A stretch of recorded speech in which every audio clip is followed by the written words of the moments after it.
nkakunda rero kubona ibibazo abana cyane cyane ubundi muri rusange nkunda abana hanyuma nkabona ibibazo abana bafite ubumuga bahura nabyo aho nakoreraga cyane cyane mu gace mu karere ka Ruhango mu karere ka Kayonza nkabona rero ibibazo abana bafite ubumuga bakunda guhura nabyo nkabona abagore bicaye ku muhanda bari mu basaba kikiye hano muri Love with Actions dufitemo abana twasanze wenda ababyeyi babo barabakingiranye abana bahinamiranye kubera ko nyine ntago yigeze avuzwa abana bihebye mama wa mwanga cyangwa papa wa mwanga dufite abagore benshi cyane ba papa bo barabataye dufite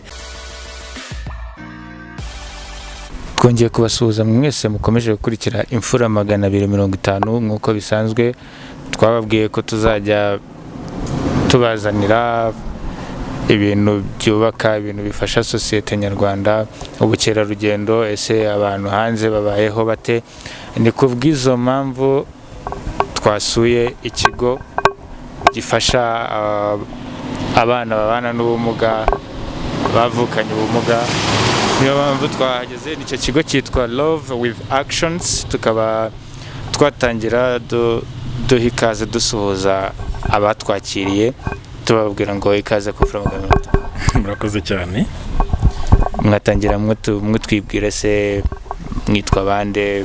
murakoze nitwa Gilbert kubw'Imana aba ndi umuyobozi w'umuryango Love with Actions akaba ari nanjye wayishinze akaba ari umuryango nyarwanda utegamiye kuri leta ufasha kandi ugakorera ubuvugizi abana bafite ubumuga. Ni ikigo tumaze kumenya ko gitanga ubuvugizi kandi ikigo kitegamiye kuri leta twagira ngo dutangire dusobanuza iki kigo mwagifunguye ryari igitekerezo mwagikuye kugira ngo mukore iyo NGO.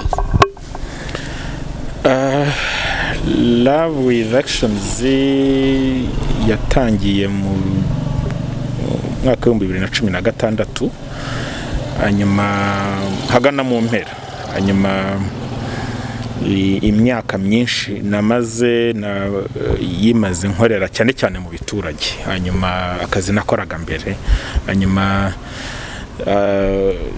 nkakunda rero kubona ibibazo abana cyane cyane ubundi muri rusange nkunda abana hanyuma nkabona ibibazo abana bafite ubumuga bahura nabyo aho nakoreraga cyane cyane mu gace mu karere ka Ruhango mu karere ka Kayonza nkabona rero ibibazo abana bafite ubumuga bakunda guhura nabyo nkabona abagore bicaye ku muhanda bari mu basaba kikiye umwana nkabona abana barimo basunika mu tugare yiriwe ku zuba imvura simunyagira nyina arimo amusabisha hanyuma binzamo ngira igitekerezo ngo ariko niki cyakorwa ku bana nk'aba ngaba hanyuma ariko haza kuzamo n'ikindi igihe kimwe nza kuza kubona inkuru kuri televiziyo bakoreraga ubuvugizi umugore ufite abana babiri bafite ubumuga umugabo yaramutaye umugore ngo yabaga munsi y'igiti kubera ko nta hantu yari afite ho kuba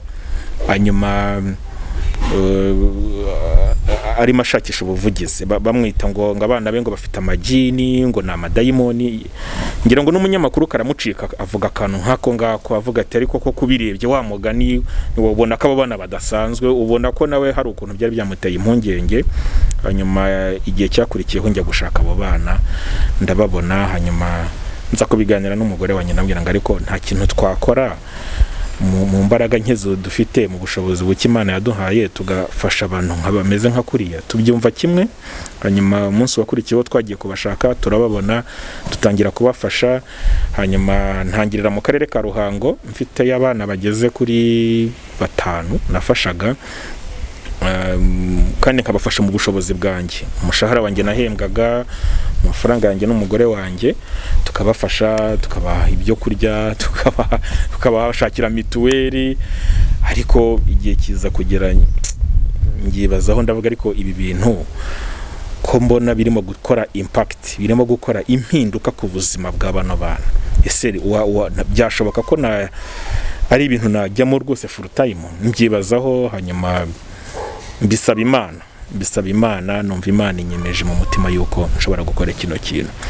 Nibwo rero natangiye za procedure zo kwibaza ngo ubundi zabwo bigenda bite kuko nta nubwo nari mbizi. Bazaga ubwo se bigenda bite kugira ngo umuntu ashinge roko NGO yo gufasha abana bameze gutya.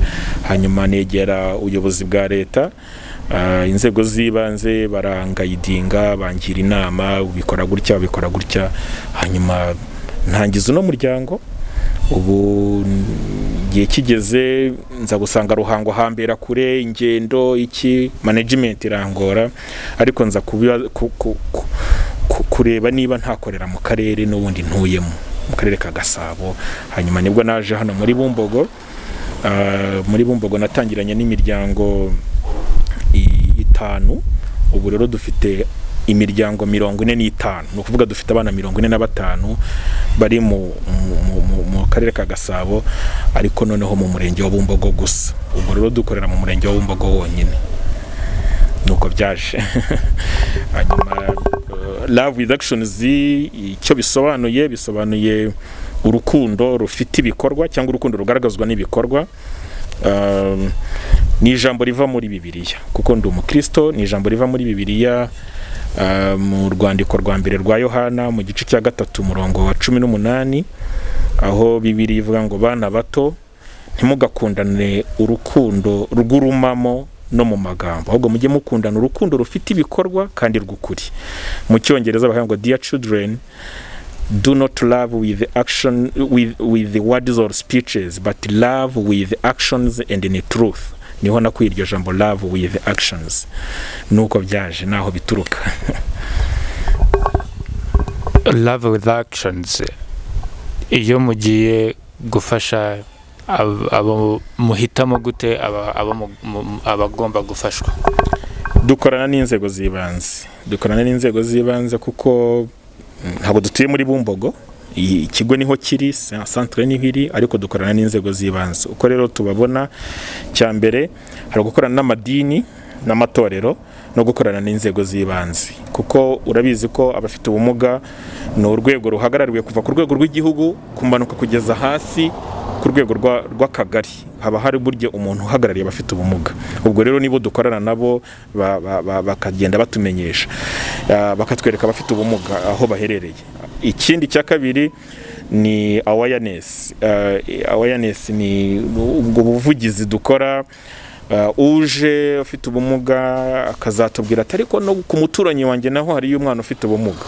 Ikindi twaje gusanga nuko ababyeyi benshi bahisha bano bana, kubera ko ababyeyi imiryango ifite abo bana bahura n'akato n'amagambo mabi bababwira, no kubabwira ko ni ibijini, ni amadayimoni iwabo, ni za nyabingizi iwabo, imyumvire y'Abanyarwanda. Hanyuma ni igihano Imana yamuhaye, yahoze asenga cyane, nta gisenga Imana iramuhannye reka yumve. Hanyuma yamubyara akaba yabona afite ubumuga agahisha.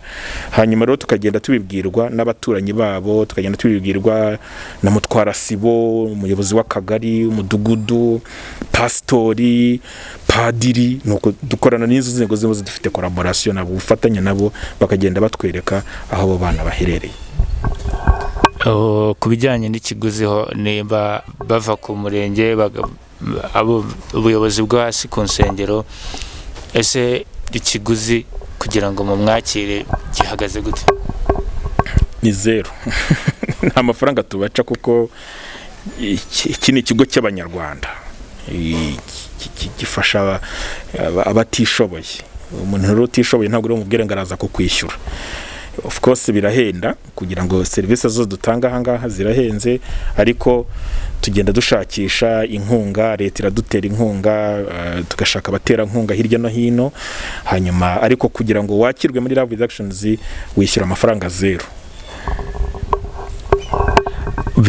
Nimba byumvikanye neza, muravuze ngo umuntu ufite umwana cyangwa uzi ahantu umwana yaba afite ubumuga aherereye, yareba ukuntu yaca mu nzego procedure mwatubwiye, hanyuma bakabagezaho uburyo umwana yavuzwa nimba nibisa.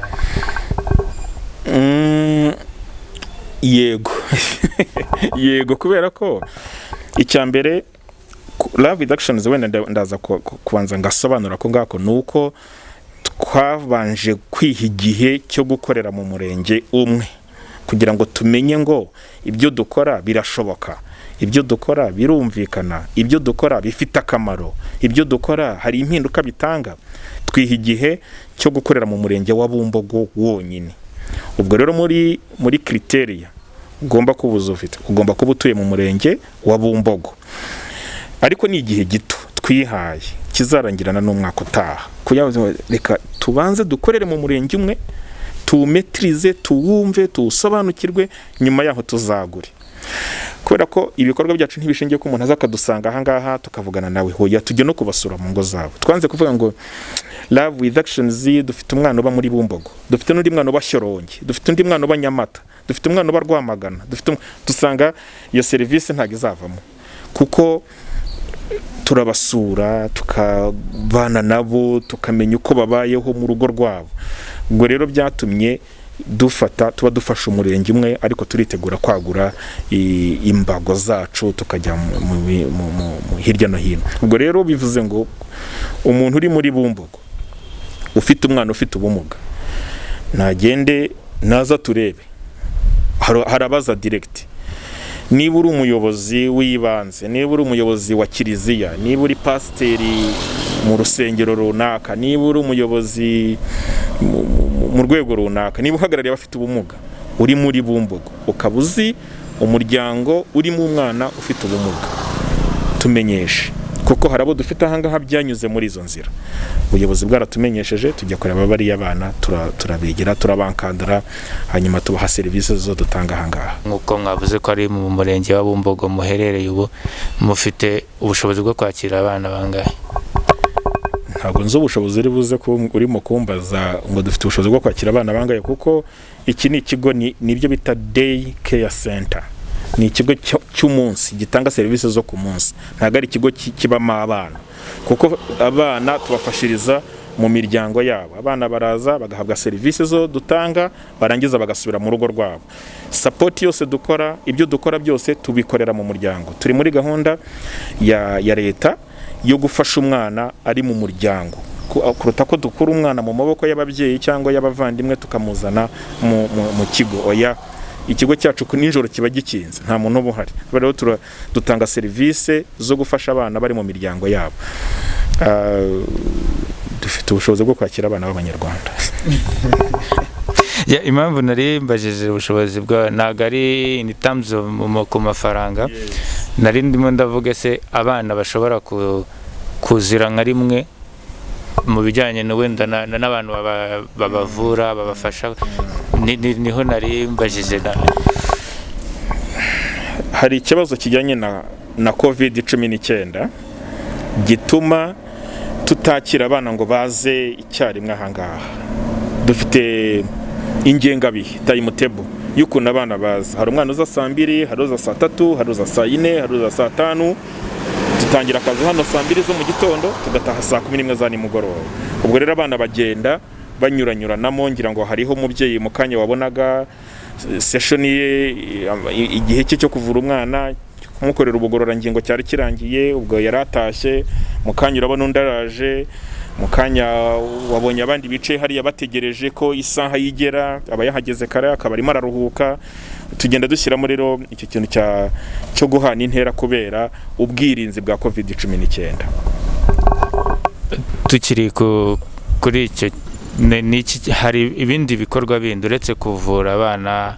Ese hari ibindi bikorwa bindi yaba uwo mwana kuvurwa n'iki, hari ibindi bikorwa biri nyuma yo kubavura, yaba kuba mwafasha, kuko mwatubwiye ko ari abamufasha imiryango itishoboye? Ese iyo miryango yo hari icyo ifashwa kugira ngo nayo ibe yatera imbere, cyangwa ni ukuvura abana, ni ukubafasha kuvuza abana gusa?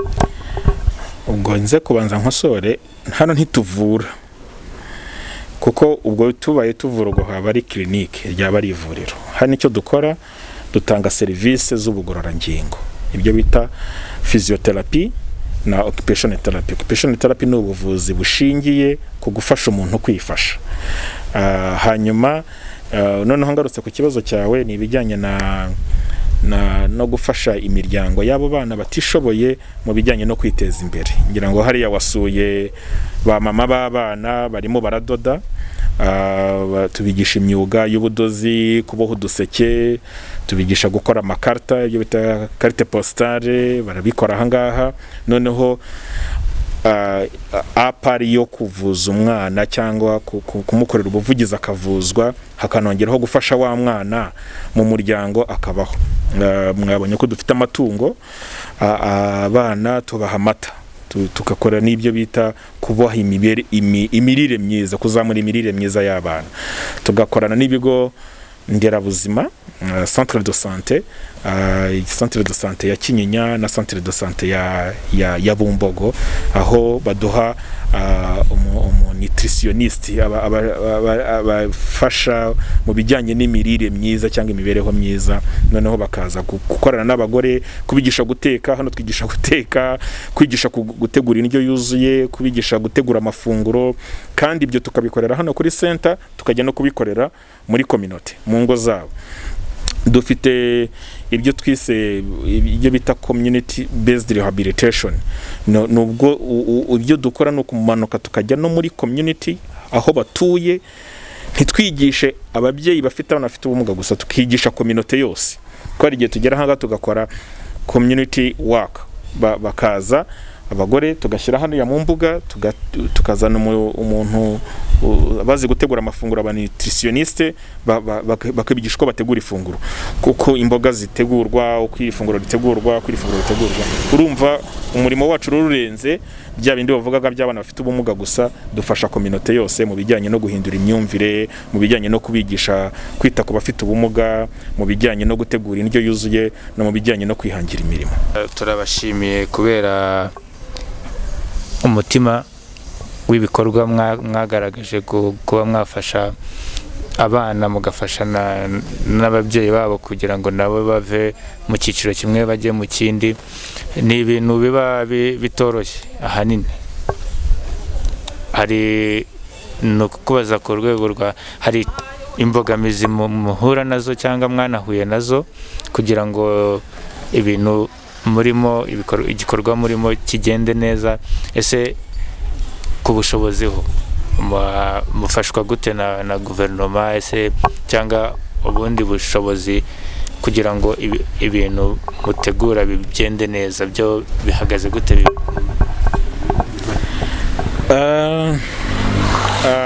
Ibijyanye n'ingorane, umurimo wose ugira ingorane zirahari. Swahera kuri COVID-19. COVID-19 yazanye ibibazo byinshi. Wasangaga abana ahangaha dufite ikintu cya socialism, abantu barabyina. Twatangiye gukora cultural outreach, abana barabyina, abantu turabigisha gukora utuntu, abana barakina umupira, abana bari mu myicungo. Ariko kubera COVID, iyo ni ingorane twagize. Wabonye abamama hariya barimo kudoda, twarabagabanyije. Hari igihe basangaga mu nguni yose y'ino centre hari abarimo badoda, harimo abakora amakarita, harimo kuboha ibiseke, abana bari muri kine, abandi barakina. Wasangaga center iri busy. Ibyo byose byarahagaze kubera COVID-19. COVID-19 igabanya ubushobozi twari dufite. Abaduteraga inkunga abantu bacika intege. Business, urabizi, business zaraguye. Waguteraga inkunga akavuga ati sorry, urabibona ko bimeze nabi. Ibyo bituzanira ingaruka. Ku ruhande rwa leta turashimira cyane leta yacu, leta y'u Rwanda, kubera ko iradushyigikira cyane. Iradushyigikira mu nama, kutuba bugufi. Turashimira inama y'igihugu y'abafite ubumuga, inama y'igihugu y'abantu bafite ubumuga NCPD, kutuba bugufi, kudusura, kuduha inama, kutugira inama. Turashimira ubuyobozi bw'umurenge wa Bumbogo, shimira akarere ka Gasabo, kudusura, kutuba bugufi, kandi niyo babonye inkunga barayidutera. Ndavuga rwose mu buryo buri finance. Iyo babonye inkunga barayidutera, bati reka tubunganire kugira ngo murusheho kugumya gufasha abana bafite ubumuga. Ugeze kubikomozaho uvuga ngo murenda gufungura no mu izindi centers. nka love with the actions mufite nk'intumbero yihe cyangwa se vision yaho ibyo mwatangiye mukora ese murashaka kuzabigeza hehe mu nka love with actions? Uwampa ubushobozi banza nakora ibitangaza ubushobozi banza nakora ibitangaza kuko buri munsi ngenda nunguka inama, buri munsi ngenda nunguka za vision z'ibyo nakora. Reka nguhe urugero, dufite ikibazo cy'abana bafite ubumuga badashobora kujya ku ishuri kubera ko amashuri asanzwe atari bushobore kubigisha. Ibyo bita special education. Numva ari nk'ibikunda, nkabona nk'ubushobozi nkubaka ishuri ry'abana bafite ubumuga. Of course bakora ibyo bita inclusive education, tugashyiramo n'abandi bana, ariko tukaba dufite special education, ishuri ritanga ubumenyi ku bana, kubera ko bano bana bafite ubushobozi bwinshi bw'ibyo bakora. Kandi vision yanjye nuko nino center hazajya hakoramo abana bo twafashije bagakura bakiga barangiza akagaruka tukabimproyinga. Ego ngira ngo wabonye umusekirite mwinjiye wabapimye umuriro abereka uko mukaraba, ese ufite ubumuga bira ntiyabikora? Yabikora. Birase nakazi gasaba ko ari ibintu biterura bihambaye. Hari wabi kumenya gukingura gate, akagupima umuriro, akakwereka aho ukaraba, akakwandika mu gitabo cyangwa akaguha ikaramati yandike kandi agahembwa. Mu cyongereza baravuga ngo disability is not inability. Kuvuga ko amugaye ntibivuze ko hari ibyo adashoboye. Turaza kumukoresha. Uwo muhungu uri gufata amashusho ufite ubumuga ntago yamenya gusettinga kamera, hari ikindi arimo akora. Suko ari mu kubicunga gusa ko arimo bigenda neza. Kuntunga kamera ukambaza nkaba niba ashobora kuvuga afite ubumuga bw'ingingo nawe yankora interview. Niyo vision mfite. Niyo vision yo gufasha abana bafite ubumuga kugera ahantu bashobora nabo kwifasha. Ibyo bigakuraho babana twirwe tubona ku muhanda, yewe n'abakuru kuko batangiye ari abana bari kuri arebis, arakomanga ku kirahuri, aragusaba igiceri, ari mu kagare baramusunika, arasaba igiceri. Kuki asaba igiceri? Nuko atigeze aba empowered mbere. Rero wamwimpawaringa akamufasha akamukorera capacity building, uriya muntu yakora ibitangaza. Kandi uzabona hariho imirimo myinshi yo bakora. Dufite umuntu hano ukora amasuku. Uyu mwana iri defense n'urugero ugendera mu mbago, yambaye proteze insimburangingo, umwana twavuje. Iri defense gukingura gati ni ikibazo. Iri defense gukora isuku hano mu kigo ni ikibazo. Iri defense wamwigisha ntago yabakora ntabure so kwicara mu ntebe hariya agakora kontabilite kuri computer. Iri defense n'abandi wenda niwe mfashe gusa n'abandi. Uwamuha gukorera secretariat ntiyayikora. Uwamuha kuba cleaner, uwamuha kuba ni imirimo ni myinshi cyane. Uwamwigisha icyara hani hariya dufite imashini hariya zikoresha umuriro, kanda buto imashini kadoda. Ibyo se byabigitangaza, ariko kubera ko atigeze yitabwaho birangira wa mwana yicaye hariya ku muhanda arimo atambuka akubwira ngo mpigiceri. Hanyuma turamucira mu maso, imvura iramunyagira, izuba riramwica, araho gusa azi yuko hari n'ubusanga insimburangingo zikuye, harimo arakwereka akaboko ke cyangwa akaguru ke, mbese kugira ngo akwereke ikibazo afite kigutera impuhwe zo kumufasha.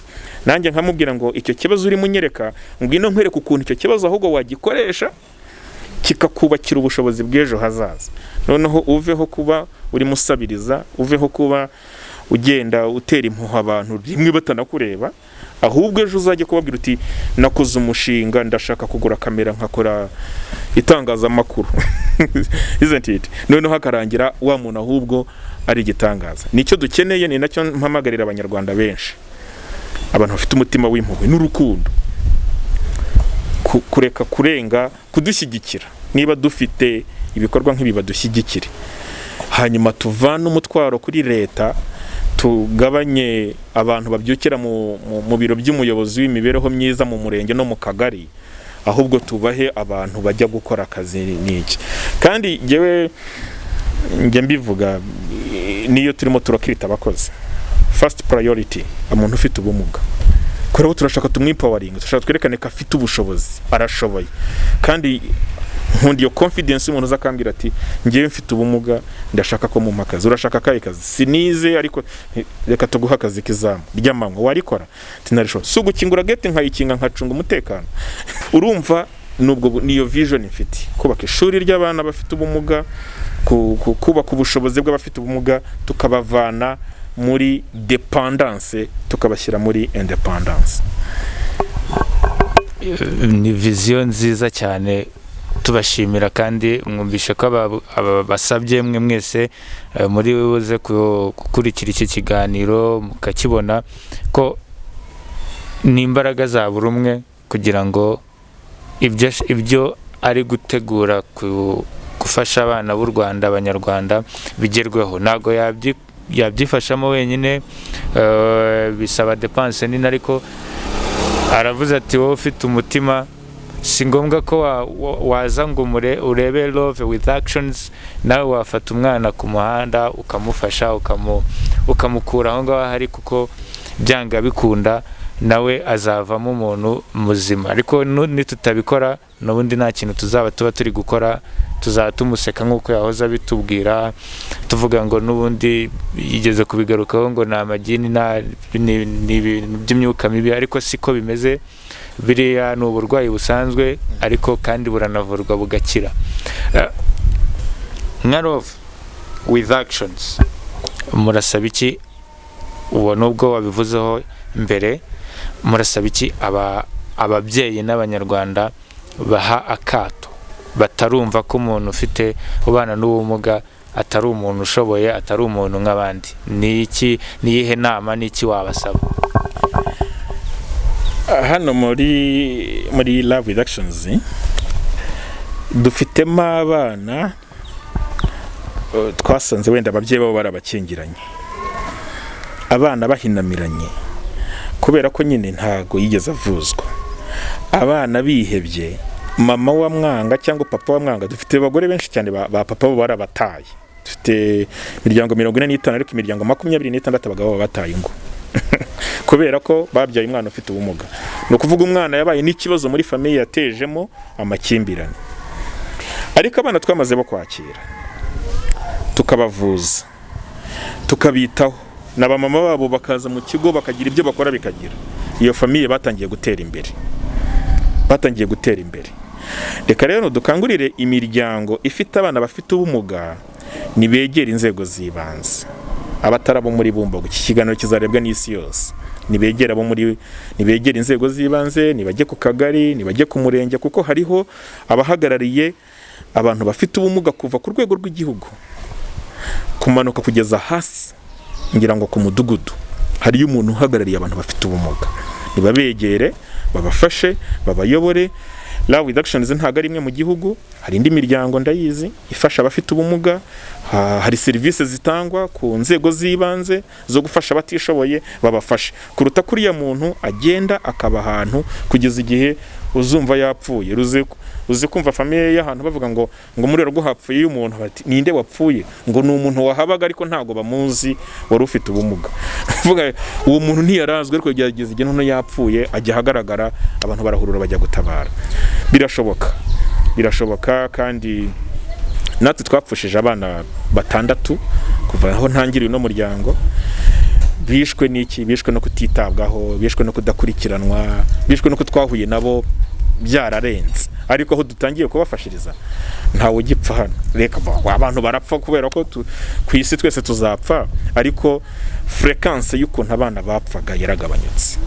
Ko twapfushije abana 6 mu gihe cy'umwaka n'igice, ariko ubu turangije imyaka 2 nta mwana uri gupfa. Bikwereka yuko rero impinduka ya Love with Actions yakoze impact yakoze muri community, kubaha imibereho myiza, kubaho aho batura. Turabikora. Hari inzu twubatse tuyubakira abatishoboye, imiryango y'abana bafite ubumuga batagiragaho kuba. Ubuyobozi bw'akarere ka Gasabo twayubatse ku bufatanye n'umurenge wa Bumbogo. Ubuyobozi bw'akarere ka Gasabo bwaje kuyikingura ku mugaragaro, izo bita 4-in-1. Umuntu umuvanye mu bihuru nk'umwe nakubwiraga, kazu kamushyira mu nzu nziza, karyama mu nzu nziza, twabashyiremo amatara, tubashyiramo ibitanda, tubaha matera, tubaha intebe nziza zo kwicaraho, tubaha ibyo kurya, tubaha amatungo magufi. bararyoshye. Ubundi kuki ahubwo babahisha ko abamaze kugaragara barimo bamerewe neza bimeze neza? Ni icyo nabwira imiryango ifite abana bafite ubumuga bakibahisha, nibareke kubahisha, nibegera inzego z'ibanze babashyira ahagaragara kugira ngo bariye abana bafashwe, kandi birashoboka. Abandi banyarwanda muri rusange bafata abana cyangwa bafata buri muntu ubana n'ubumuga ko ni igicibwa ntacyo ashoboye, bo mindset yabo y'abantu bagifata ibyo bintu gutyo. Bo nawe wafashe initiative ukavuga ngiye gushinga iki kigo kizagifasha aba bana babana n'ubu bumuga, nawe ko wabikoze, ni iki kindi wabwira abandi bantu bumva ko ibyo bintu bitabareba, ibyo bintu akahita asa nkaho amugize nk'igicibwa? Bo waba challenging gute, wabahindura gute mind yabo? ntago ari iby'uyu munsi. Reka nguhe urugero. Muri Bibiliya, umunsi umwe Yesu ngo yari ahantu agenda, bahura n'umuntu ufite ubumuga bwo kutabona. Noneho ngo abigishwa be baramubaza ati, mwigisha, uyu ko yavutse atabona, ni ababyeyi be bakoze icyaha cyangwa niwe wakoze icyaha kugira ngo avuke ameze kuriya? Kuko urumva ni ibintu bya kera. Yesu arababwira ngo uyu ntiyakoze icyaha. Ni mu butumwa bwiza bwa Yohana cyangwa ivanjiri ya Yohana. Uyu ntiyakoze icyaha, n'ababyeyi be ntibakoze icyaha, ahubwo byabereye bitya kugira ngo imirimo y'Imana yigaragarize kuri we. Rero abafite ubumuga, nshobora kuba ndwara igifu, n'urugero. Kuba ndwara igifu ntabwo mfite amadayimoni. Kuba umwana afite ubumuga ntabwo ari nyabingi, ntabwo ari igihano cy'Imana.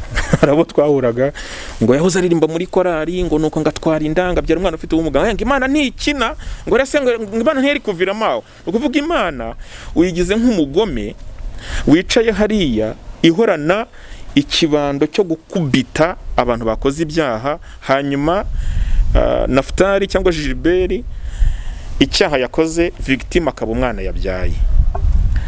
Nagira ngo tubyumve kimwe. Ibaze twese Imana igiye iduhanira ibyaha ababyeyi bacu bakoze, nta muntu n'umwe uba udafite ubumuga. Ko twese turi abanyabyaha. Uri kubyumva? Nta munyarwanda n'umwe, ni gake uzabona abanyarwanda bazakubwira ngo ntibaterekeraga iwabo kwa sekuruza wa sekuruza mu gisekuruza cya kangahe, batabandwa batagira gute.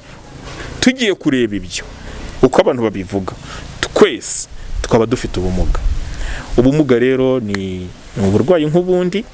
Hari ubumuga buvurwa bugakira, hari ubumuga buvurwa ntibukire ariko bukoroshywa kandi wa muntu akibeshaho. Ku buryo rero ngiye mbabwira ngo ntibagahaba akata abantu bafite ubumuga. Hari igihe ujya mu nsengero ukumva barimo baratokesha ngo toka Satani, kuko babonye umuntu utambutse n'imbago, ngo toka Satani mu izina rya Yesu. Mu izina rya Yesu ni umuntu, ntabwo yiyanze. Kandi buri muntu wese udafite ubumuga, uranyumva, ni umukandida wo kugira ubumuga. Niba uyu munsi udafite ubumuga, uri kandida wo kugira ubumuga, kuko mu kanya gato, mu kanya mwaje n'imodokari cyangwa mwateze moto igukubita hasi akaguru kagacika, ejo ukaba urimo uragendera mu mbago. Sasa bibaye abadayimoni. Ejo ushobora kurwara indwara ukagenda ukanoga neza, ukajya mu bitaro ukazavayo utavuga, ijwi rigahera, kuko ni uburwayi. Bibaye dayimoni. Ejo ushobora kugira gutyo ugenda ikintu kikakukubita mu jisho ukabura humye, kuko uhumye. Bibaye abadayimoni. Urumva rero buri muntu wese nubwo uyu munsi wibwira ngo nta bumuga ufite, ariko uri kandida yo kuba wagira ubumuga. Kuko dufite abantu bungubu bafite ubumuga, abasirikare bagiye kuturwanirira ku rugamba babohora igihugu. Kuva muri 1990 ku rugamba rwo kubohora igihugu, bari mu tugare, baratubohoye, twe turiho. Bari abantu se barwaye abadayimoni. Ariko uyu munsi baragendera mu mbago, bapfuye amaso, bamwe bafite za fragment mu maboko cyangwa mu mubiri, amaguru ntayo, baricaye mu tugare. Uriya muntu afite abadayimoni. Ariko nawe yari umusore nkatwe, agenda ameze neza, yinjoyinga ubuzima, arafata imbunda ajya kubohora igihugu. Agezeyo baramurasa. ntago afite abadayimoni. Bikwereka ngo rero hariho ibyo twibeshyaho. Umuntu ateze moto, ugiye mu kazi nko kuri mu kazi uyu munsi, ugize ibyago mu nzira, none ufite abadayimoni ko moto igukubise hasi ukabucitse akaguru cyangwa akaboko, cyangwa umutwe uramenetse uri muri CHK cyangwa irindi vuriro. Urumva tubyibeshyaho. Rero no kubyara, umubigore akajya kubyara agatinda kunda, niho kenshi bituruka. Hanyuma umwana akavuka yananiwe. Ibyo ni ibintu biri normal. Umwana kuba avutse ananiwe kubera ibibazo byabayeho, ntarondora akakanya, akavuka umwana agize ibyo bita souffrance. Iyo souffrance ikamuzanira ubumuga bwo mu mutwe, bw'ingingo n'ibindi. Umubyeyi yagiye kubyara, buri modoka yagira gute, abyarira mu nzira, umwana agira ibibazo kubera ko atabyariye mu maboko y'abaganga. Umuntu kubera ibibazo yagize mu nzira ajya kubyara, ni abadayimoni. Twe kubyibeshyaho. Bikwereka rero niyo passage nakwerekaga ya Yesu, bamubwira ati uyu ko yavutse afite ubumuga niwe wakoze icyaha cyangwa n'ababyeyi be, ngo ni igihano Imana imuhaye. Yesu aravuga ati oya, nta gihano rwose kirimo.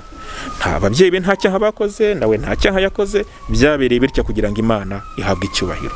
Kandi Imana irahabwa icyubahiro ku mwana nka Ildefonse. Imana irahabwa icyubahiro ku mwana nka Prince, umaze iminsi ari mu bitaro twari dufite, Imana ikaba irimo kumukiza. Imana ihabwa icyubahiro ku mwana nka Iradukunda. Dufite abana benshi bangaha batagendaga bakuruzaga ikibuno hasi, bagenda bahagaze, my friend, bagenda bahagaze. Wababonye hariya Antoinette, wababonye bari barimo baravurwa, ntabwo bagendaga, babakorera ubuvuzi, barimo baragenda. None se amadayimoni arakiza? Nta kindi gikinjije, nuko umwana ahuye n'abaganga, baramufashije, bamuha ibyo yagomba, ibyo yari yarabuze arabibonye, arahagurutse aragiye. Bikweretse ngo duhindure imyumvire yo guha abana abantu akato. Kandi akakato ugasanga no mu rusengero. Ugasanga no mu rusengero. Uzireka ngo biyo nko kwiganirira, ngira ngo abanyamadini ntibaze kunyumva nabi. Ugiye mu rusengero, hari ahantu bita kuri alitari, niho abahimbaza ngo korari niho zijya guhagarara babyina. Uzi ko nta kayira k'abafite ubumuga bajya bashyirayo? Ese nta muntu ufite ubumuga uri mu kagare wajya kubyina? Hose ni ingazi, bakazamuka bakajya hejuru kuri stage, ngo bihahita kuri stage. So iriya stage yagenewe abatagenda mu kagare, yagenewe abatagenda n'imbago.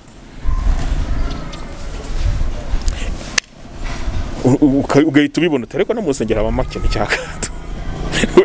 Reka niyo kuvuga nk'abandi ngo si bose kuri stage aho bajya guhimbariza bazamuka mu ngazi. Ariko se nta muntu ufite ubumuga. Hariho umugabo nkunda cyane uhimbaza Imana witwa Nabo, ngira ngo nuwo muri Butare. Nabo afite imbago, agendera mu mbago, ahimbaza Imana. Abantu benshi baramuzi Nabo, ngira ngo amumva kino kiganiro baramuzi. Ariko se iyo agiye guhimbaza Imana ntashobora kuzamuka iriya hejuru kuri stage, icyo twise stage, handi kuri alitari hamwe hejuru bazamuka bajyayo. Nabo aririmbira hasi. Ariko kuki tutashyiraho ubwo buryo bwo korohereza n'ufite ubumuga nawe ahimbaza Imana ari mu kagare rwose yirukanka? Hariho umudamu njya mbona twa social media bashyiraho harimo abyina, ugendera ku mavi, amaguru acitse amaguru. Ntabwo muzi ariko njya mubona gutya, ndamukunda cyane. Uruva hari ari limited atagomba kugera. Niduhindura imyumvire turayihindura no mu madini. Government yo iri advanced, kuko ubu kugira ngo baguhe construction permit, uburenganzira bwo kubaka, tuvuge inzu zigeretse, ni ukuri bwerekane ko uzashyiramo inzira z'abafite ubumuga. Ubu haje za bisi ku mihanda, izi public transportation bisi za public, iza ikamanura kintu ufite ubumuga agashyiramo akagare ke, cyangwa akabasha gutambuka, kuko ntabwo bashobora kuzamura akaguru nk'uko twe tuzamuka. Umushoferi akamuzamurira, akamushyira muri bisi, agakomeza n'akagare ke. Bikwereka ngo leta yo yamaze kubavanza. Ariko hariho bimwe bigikeneye gukosoka mu nsengero, mu nzu zo kubaka, ku nzu zimwe z'ubuyobozi bwa leta, ku mirenge, ugasanga hari ukuntu hatarajya utuyira tw'abafite ubumuga henshi, ariko ubona ko abantu bagenda bahindura imyumvire. Ubwo rero ngewe ubutumwa bwanjye nubwo gukangurira abantu, mureke tubakunde, mureke tubakunde, mureke tubiteho, mureke tubafashe, mureke tubane nabo. Kandi mbona abanyarwanda hafi hejuru ya 90% bajya gusenga. Ubwo rero bafite insengero zo basengeramo cyangwa za kiliziya, nusoma na za message zose, ubutumwa bwose bwa Yesu usanga bugaragaza ko yitaga ku bafite ubumuga. Uzi ko muri Bible usanga ahantu henshi cyane Yesu yarafashaga abafite ubumuga, ngo nuko Yesu ngagenda mu nzira ngahura n'umuntu ufite ubumuga bwo kutabona, ngo nuko ngatera hejuru ati Yesu mwana w'Imana, ati ngirira impuhwe. Abigishwa baramucecekesha, ngo Yesu arababwira ati bayatiri mu muhamagarazi, ngaramubaza ati ngo ukorere iki, ati ndashaka guhumuka. Gatoba kondo amushyira ku maso arahumuka arigendera. Ngo nuko ngo Yesu ngari ahantu yigisha, ngari mu nzu akinze, ngo nuko ngo abantu baraza ngo bafite umuntu ufite ubumuga bamuhetse mu ngobyi, ngo babura ahantu baca, uruba bamwimye n'inzira. Ngira ngo gwenda abafite abamuhetse baravuga ati rwose mwadufashije ko tuzi ko akiza akamukora. Bati wo yatu barabambira imiryango. Abantu bavuga ati natwe ntituva, ngo basambura inzu, ngo bamanura ingobyi iramanuka imusangayo. Ngo Yesu abonye kwizera kw'abo bantu aramubwira ati mwana wanjye ikorera uburiri bwawe wigendera. Wowe wari ufite ubumuga ava mu ngobyi, afata aho bari bamuhetse aho mu ngobyi, afata ingobyi ayikubita ibitugu, bose bigirayo arigendera. Ngo nuko Yesu ngo ngari magenda ngo ngahura ngo n'umuntu ngageze ku kiyaga cya Betesida, ngahasanga umuntu hamaze imyaka 38 yarabuze. Ngo hari ukuntu amazi yihindurizaga ngiyo marayika yamanukaga, ngo abantu bakibirindura bakajyamo, ngo wajyagamo mbere ngo niwe wakiraga. Amara imyaka 38 harabuze umuntu uvuga ati ewana mumufashe kabisa, mumubirindurire, mucunge kabisa. Buri wese yazaga yirwanaho. Ngo Yesu ngarangije aragira ate, aravuga ati bitebye ati maze imyaka mbaha nabuze umuntu wansunikiramo, niba wamfasha ukansunikiramo waba umfashije. Ngira ngo ntiyarazi ko ari Yesu. Arambwira ati ngaho ikorera uburiri bwawe wigendere. Umuhungu afata uburiri bwe, ngira ngo ni nk'agatanda cyangwa akadeyi yicaragaho, agakubita ibitugu arataha. Ngo nuko Yesu aragiye bakubwira inkuru nyinshi z'abafite ubumuga muri Bibiliya za Yesu. Niwe twirwa turirimba Yesu wo nguwo Yesu, kandi ibyo tuvuga ibyo dukora ntitubishyire uranyumva icyo mvuga. Ngo ngahura n'abantu barwaye ibibembe. Ibibembe byo byabaga Mana ya Aburahamu, ikintu cyitwa discrimination ko bafite ibibembe byabaga biri serious cyane. Yes, of course wenda ndabyumva kubera kugira ngo birinde ko nabo barwara. Ngo nuko ngarabwira ati mbagirire, ngo nuko ngarabakiza ati abakoraho bose ibibembe biragenda barigenda. Bikwereka ngo kuva kera nta gihe na kimwe Yesu yigeze ahura n'umuntu ufite ubumuga akamubwira ati cyangwa ngo arebe hirya yigendera. Ndaguha ka homework gatoya, kadovuari gatoya, kitozo gatoya, bose uzagakore wiganira n'ubo tunga kamera ntibazagusubiza. Kugira ngo banyumve neza. Ba pastors ndabubaha kuko nanjye mba mu rusengero kandi mfitemo inshingano zikomeye mu rusengero aho nsengera. Ariko uzagende baze ba pastor mu rusengero imyaka like uzafate bakeya, si bose nkuko nageze kwivuga. Si bose mubaze ngo imyaka umaze imyaka ngakuri pastor 20, 30, 15, imyaka umaze uri pastor wabatije abana bangahe bafite ubumuga? Azakubwira ati ntawe. Ikibazo kikaba nuko bataba muri church yawe, nuko muri ako gace muri community yawe badahari, nukubera iki utababatiza? Igisubizo kizagorana gutyo icyo nkubwiye, cyangwa azakubwira nk'umwe. Niba se nkubwira ngo hano dufite abana 45, sibyo? Urashaka kumbwira ko iyo miryango badafite insengero basengeramo kandi zirabatiza, zikora byose, ariko ntago bafite uburyo bwo kwita ku bafite ubumuga. Yego, tugana ku musozo w'ikiganiro twagiranye cyiza cyubaka gifungura abantu umutima mw'imfura 250. Natwe turabashimiye ku mwanya mwaduhaye.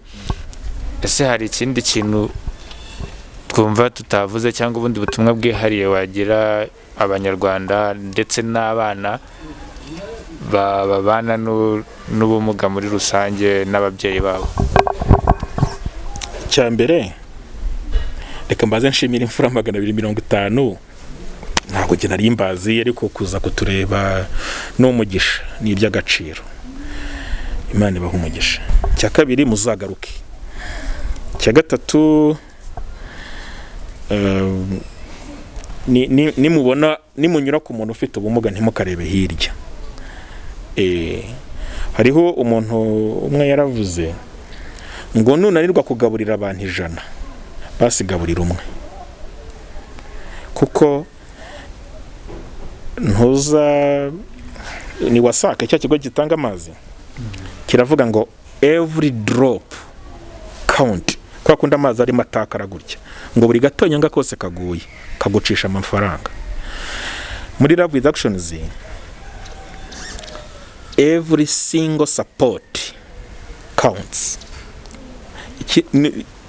Imfura 150 mushaka ngira ngo nta financial support muri buduhe, ariko ibi ngibi mukoze nk'ikiganiro nk'iki tugiha agaciro gakomeye, kuko ubu hari abantu bari buze kukira nari kuzabageraho ni ko byari ihurizo rinkomereye. Ubu none baraza kubireba. Umuntu rero kureba kino kiganiro, Imana iguha umugisha kukireba. Dukorera Ibumbogo mu karere ka Gasabo.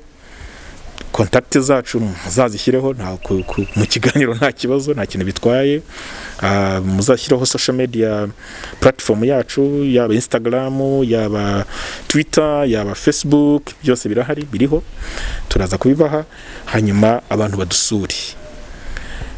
Hari abantu bajya bambwira ati ntacyo mfite cyo gutanga, ariko ndifuza kuzaza nirirwane n'abana dukine, akaza agakina n'abana, abana tukabona umuntu bokipa, kuko abakozi turi bake dufite abana benshi. Hari umuntu uvuga ati ntacyo mfite nabaha, mwanyemerera nkazabaha ikarito ya biscuit, abana bakarya biscuit, tukamushimira. Biscuit twari kuyikura he? Hari umuntu uvuga ati jewe mwanyemereye, hari umuturage waje utuye hano muri aka gace, je ibintu mukorera muri aka gace birandenga, ndifuza kuzajya nzana umutwaro w'ubwatsi bw'inka muri mwe mu cyumweru. Yaje atitira azikana bivuga tumuha urwamenyo, twamukomeye mu mashyi turamushimira, tumuha n'ibarawo yo kumushimira, tuzanira ubwatsi bw'inka kugira ngo abana babone amata. Tubishimira Imana. Hari buri mwaka mu kwezi kwa 12 ubusi ndamenye ko bizagenda ibya covid, dukora noheri y'abana. Umwaka ushize itorero rimwe, ntabwo ndi burivuga amazina ariko si ngombwa,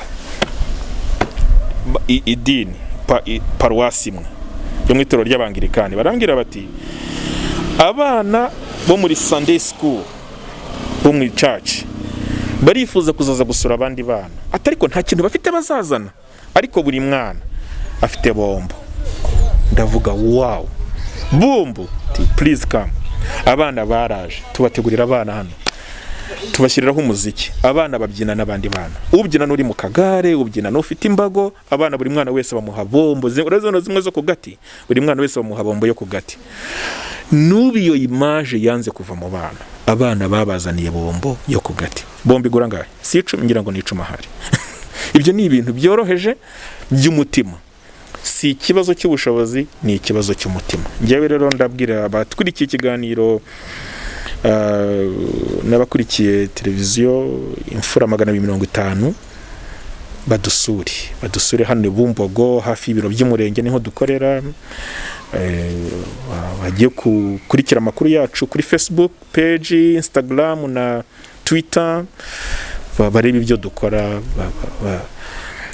Uzabura byose akabura kuza, akabura na kimwe, akabura n'ikintu na kimwe yumva yakora, ariko afite kudusengera, batuvugira amasengesho, birashimishije. N'ibyo ngibyo numva narenza.